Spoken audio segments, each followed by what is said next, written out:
What's going on, everybody? Welcome back to the channel. We are going to be talking about a little bit of some solar today. The components that I bought from EG4, some kind of changes, a little update, and yeah, let's get it.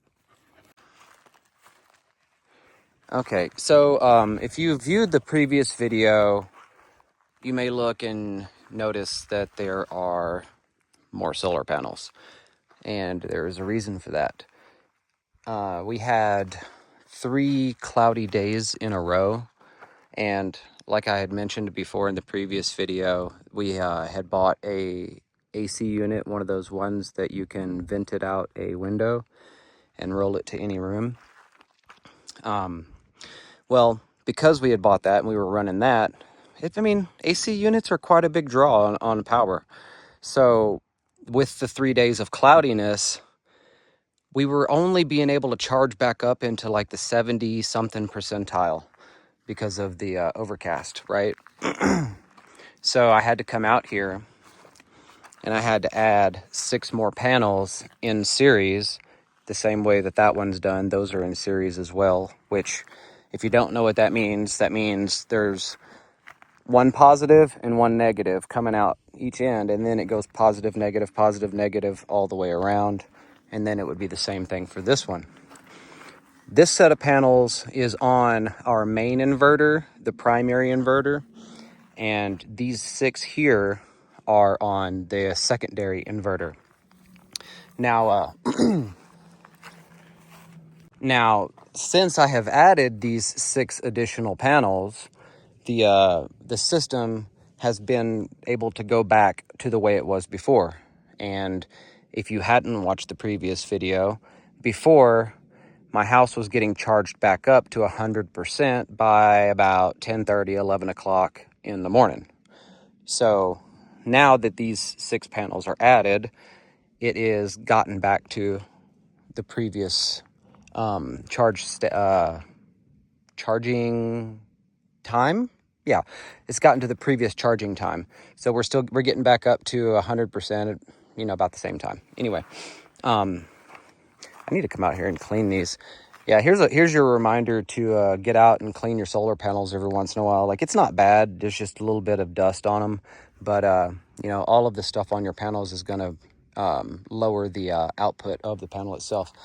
And while I'm standing here, I'll just go ahead and tell you, these are the 120 split cell Praxios solar panels. They're 370 watts.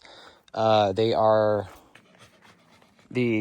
open circuit voltage on these is 41 volts, and the amperage is, I believe, 10.75.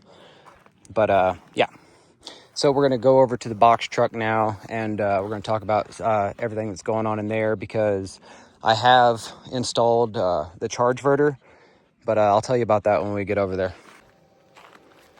Now, because of those 3 days of shade, I also was like, okay, well, I need to hook up my generator so that my generator can power the inverters, the EG4 6000 XP inverters that I bought to charge the batteries.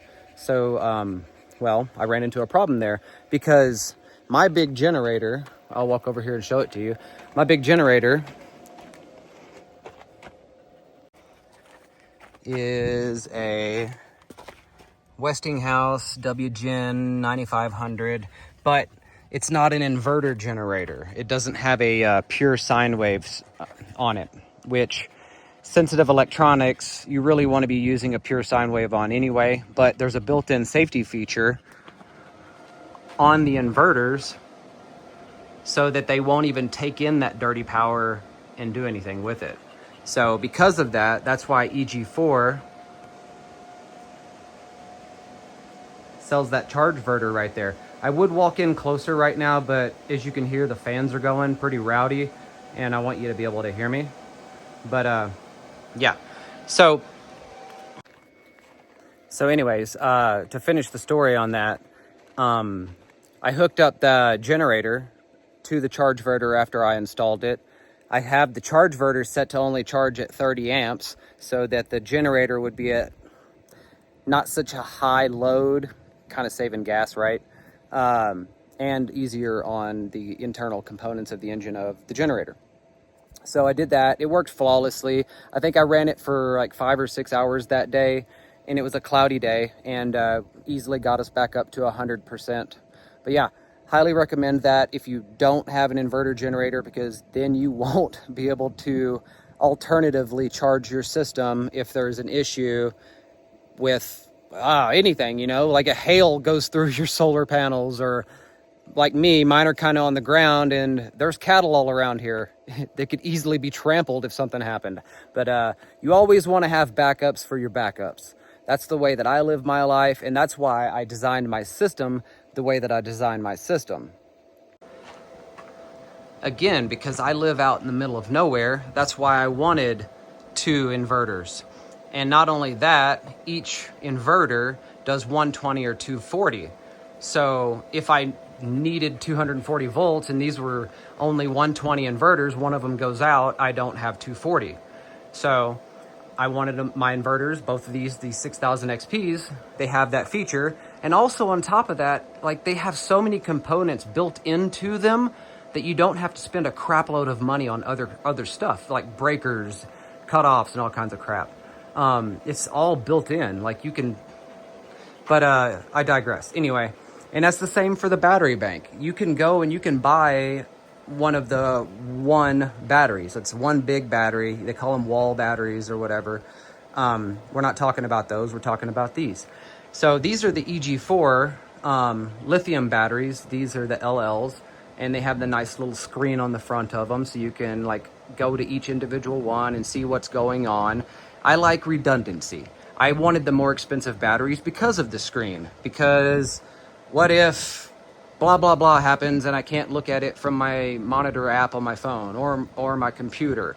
You know, I want to be able to see as much as I can with redundancy. And that's why I also got this battery, because it's 6 individual batteries.